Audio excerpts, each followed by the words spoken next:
Well, the tech world is talking about Google's biggest deal ever, buying Motorola Mobility for $12.5 billion. And that puts Google in control of Motorola's popular Android phones, jacking up the competition with Apple's iPhone. So the big question is, what does it mean for you? Let's ask early show technology expert Katie Linnendoll, who joins us here this morning. Katie, good morning. Good morning. A $12.5 billion deal for Google. What is this? I mean, the significance of this move for the consumer now would be?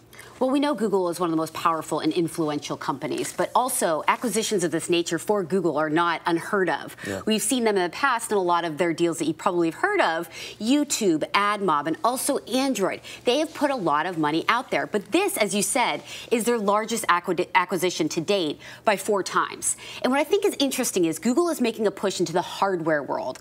And picking up Motorola, they're not just picking up phone handsets, they're also picking up tablets, they're picking up cable boxes. And one thing I find very interesting is they're also picking up nearly 24,000 patents. Sounds boring, but for a company like Google in this tech world where everybody's suing everybody, that can be very powerful in terms of legality. I think people already think Google big enough already. This just kind of adds to their gravitas. I mean, it's a massive, massive conglomerate now, isn't it, with this acquisition? It is, and I think for the Android world, we're going to hear a lot of, if you're not familiar with Android and Google go hand in hand. That is their open platform for running. Think of like when you run Windows on a computer, if you're running Windows 7, that's the operating system that's powering your computer. So to actually move into a space now, if they can find a way with Motorola to combine software and hardware and powerfully and it's seamlessly integrated, that's powerful and that gives them a lot of control. Okay, now Motorola, all their phones, they use this Android system?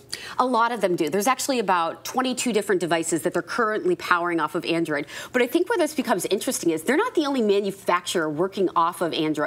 Samsung, HTC, if you're going to tell me that they didn't perk up yesterday and say, hey, this is kind of a surprise. I didn't know that Google was going to enter into this world solely with Motorola. I don't think they're going to stop manufacturing devices with Android. However, I think a lot of us were surprised by the acquisition. Okay, so we see that this is, from a significance level, it's a massive deal for Google, for Motorola. If I'm a consumer right now, let's say I've got the iPhone or I've got the Android, what does it mean for me? I think this is healthy competition. I think we're going to obviously see a lot of Motorola Google devices, and it's going to drive better handsets in the marketplace.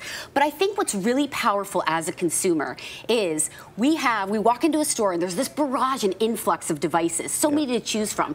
But ultimately, there's 2 platforms that are running the show. You're an Apple user or you're a Google user. We can talk about RIM, BlackBerry, and Windows, but ultimately, at the end of the day, right now, what kind of user are you? Great. Well, you know what? I was confused coming into this segment. Now I'm just a little bit more confused. Sorry. Trying to shed some light. You know too much. It just goes right over my head. Thank you so much, though. Good to see you here.